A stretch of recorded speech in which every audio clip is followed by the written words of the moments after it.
রাজনৈতিক একাধিক দলের একাধিক প্রার্থী এসে প্রতিশ্রুতি চায় তাকে ভোট দেব কিনা, তার প্রভাবশালী মুখের উপর না করা যায় না। আবার সবাইকে প্রতিশ্রুতি দিলে ভোট দিতে হবে একজনকেই, এই অবস্থায় করণীয় কি? গুরুত্বপূর্ণ প্রশ্ন। আমাদের দেশে নির্বাচনী বাস্তবতার একটি এটি যে প্রার্থীরা এসে অনেক সময় প্রতিশ্রুতি চায় বা বলেন ভোট দিবেন কিনা। যদি সুযোগ থাকে তাহলে সেক্ষেত্রে অবশ্যই বলা উচিত যে ভাই ভোট দেবো কিনা সেটা তো আমি কাউকে এভাবে বলবো না, তাহলে তো ভোট প্রকাশ্যে দেওয়ার মতো হয়ে গেল। ভোট গোপনে দেওয়ার যে পদ্ধতি আছে আমাদের দেশে, ব্যালট পেপারে সিল দেওয়ার জন্য একান্তে একজন মানুষ তার মতো করে দিতে পারে। এটা কেন আছে? যাতে করে তার নিরাপত্তা বিঘ্নিত না হয়, যাতে করে কোনো ঝামেলা তিনি না পড়ে। এখন আপনাকে ভোট দেবো কিনা এটা যদি আমি প্রকাশ্যে বলি, তো সেক্ষেত্রে আরেকজন তো ঝামেলা করবে না? তো এই জন্য সম্ভব হলে তাকে বলা যে ভাই, কাকে ভোট দেব না দেব এটা তো এইভাবে প্রতিশ্রুতি দেওয়ার বিষয় না। আমি চেষ্টা করব যে উপযুক্ত তাকে দেওয়ার, আপনি উপযুক্ত হলে আপনাকে অবশ্যই দেওয়ার চেষ্টা করব। আর যদি মনে হয় যে না, যেমনটা প্রশ্নে লিখেছেন যে অনেক সময় দেখা যায় প্রভাবশালী মানুষ এই সমস্ত নেতাদের মুখে না করলে বিপদ আসে, ঝামেলা হয়, উনি ধরে নেয় যে এটা বিপক্ষ দলের লোক, অতএব আমাকে বিপদে ফেলবে, এরকম মনে হলে তখন আপনি অবশ্যই তার মুখের উপরে বলতে পারেন যে হ্যাঁ ভাই দেব। কিন্তু যদি নিরুপায় না হন, অহেতুক ভয়ের কারণে আপনি মিথ্যা প্রতিশ্রুতি দেন, সেটা জায়েজ হবে না।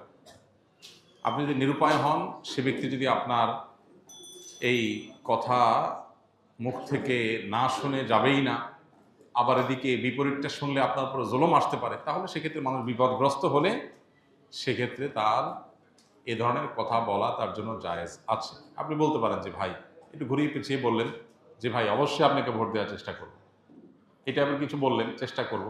কিন্তু লোকটা যদি অযোগ্য হন আর আপনি যাকে বলে ফেলেন, তাহলে কথা রক্ষার জন্য ভোট দিতে হবে, এটা সঠিক না।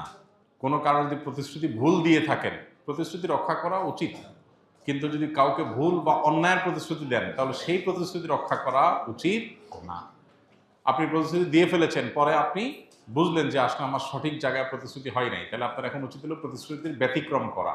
আর যেটুকু প্রতিশ্রুতির ব্যতিক্রম করছেন এর জন্য আল্লাহর কাছে মাফ চাইবেন, যে আর ভবিষ্যতে যেন কথা বলার সময়, প্রতিশ্রুতি দেওয়ার সময় যেন হিসাব করে আপনি দেন। জাস্ট এটুকু খেয়াল করলে ইনশাআল্লাহ আল্লাহর কাছে আর কোনো দায় থাকবে না। বিভিন্ন অনুষ্ঠানে উচ্চস্বরে গান বাজানো হয়, এমনও হয় রাত 1টা 2টা পর্যন্ত বাজে। মানুষের ঘুম নষ্ট করে তাদেরকে কষ্ট দেওয়া, বাধ্য করে গান শোনানো তাদের কীরকম গুনাহ? আর কোনো আশেপাশের মানুষ বাসায় বসে গানকে এনজয় করা আয়োজনকে পজিটিভলি নিলে তার গুনাহ হবে কিনা? ভাই, এটা আমাদের দেশের একটা সামাজিক অপরাধগুলোর মধ্যে থেকে, সামাজিক যে সমস্ত ব্যত্যয়গুলো আছে সেগুলোর মধ্যে থেকে একটা, যে উচ্চস্বরে গানের আওয়াজ কিংবা ওয়াজের আওয়াজ যেটাই হোক, এটা দিয়ে মানুষকে অতিষ্ঠ করা, এটার বিরুদ্ধে আমাদের অবস্থান নিতে হবে। ওয়াজ মাহফিলগুলোর সাথে যারা জড়িত আছেন তারা মেহেরবানি করে চেষ্টা করবেন যে কোনোভাবে ওয়াজ মাহফিলের নামে যেন উচ্চস্বরে গানের আওয়াজ না হয় এবং আশপাশের মানুষের জন্য অসুবিধা না হয়। এই জিনিসটা আমাদের খেয়াল রাখতে হবে। একই সাথে আহ, আমাদেরকে মনে রাখতে হবে যে এই যে গান বাজনা যারা করছেন, বেশিরভাগ তরুণরা এটার সাথে জড়িত, মানে তরুণরাই সাধারণত আয়োজনগুলো করে, সেজন্য বলা। এই জন্য তরুণদেরকে সিদ্ধান্ত নিতে হবে যে আমি আনন্দ করব, এই আনন্দটা আরেকজনের কষ্টের কারণ হবে, আরেকজনের পেরেশানির কারণ হবে, এটা তো হতে পারে না। তো এই জন্য একজন ইমানদার হিসাবে আমাদের উচিত না কাউকে কষ্ট দেওয়া। নবী করিম সাল্লাল্লাহু সাল্লামের মসজিদে এক লোক জোরে তেলাওয়াত করেছেন, নবীজি বলেছেন তুমি কোনো বধিরকে শোনাচ্ছ না, যে আল্লাহকে শোনাচ্ছেন তিনি সব শুনতে পান, অর্থাৎ উচ্চস্বরে পড়িও না, আরেকজন ডিস্টার্ব হয়। সেখানে আমরা কিভাবে ওয়াজ করতে গিয়ে মানুষের ডিস্টার্বের কারণ হয়, বিশেষ করে ঢাকায়, চট্টগ্রামে, শহরগুলোতে যে মাহফিলগুলো হয়, গ্রামেও দূর দূরান্ত পর্যন্ত মাইক লাগাইলাম, এমন ভলিউমে আমি ওয়াজ দিলাম রাত 12টা 1টা পর্যন্ত, যে মানুষ ঘুমাইতে পারলো না, সকালে ডিউটি আছে, সে ঘুমাইতে পারছে না, বাচ্চাদের অসুস্থ, হার্টের রোগীদের কষ্ট হয়। কোনো অবস্থাতে এটা গ্রহণযোগ্য না। এটার বিরুদ্ধে আমাদের প্রত্যেকটা মানুষকে দায়িত্বশীলতার সাথে কথা বলতে হবে, ভূমিকা রাখতে হবে।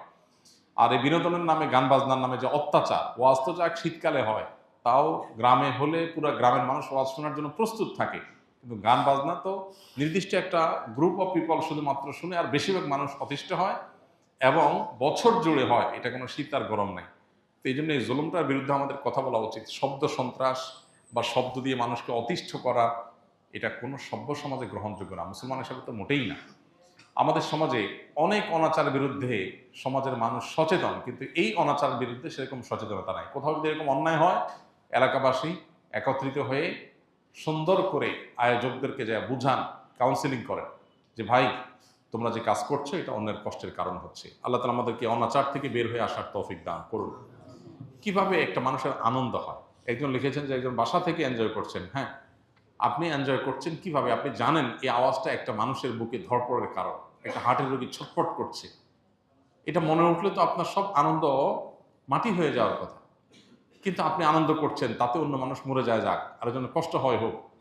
যে ব্যক্তি হারাম হিসাবে গান শোনা থেকে বেঁচে থাকতে চায়, যে ইমানদার এটা থেকে নিজেকে রক্ষা করতে চায়, তার জন্য গানের আওয়াজ হাতুড়ি দিয়ে আঘাতের মতো, সেটা শুনতে চায় না, আপনি জোর করে তাকে শোনাচ্ছেন।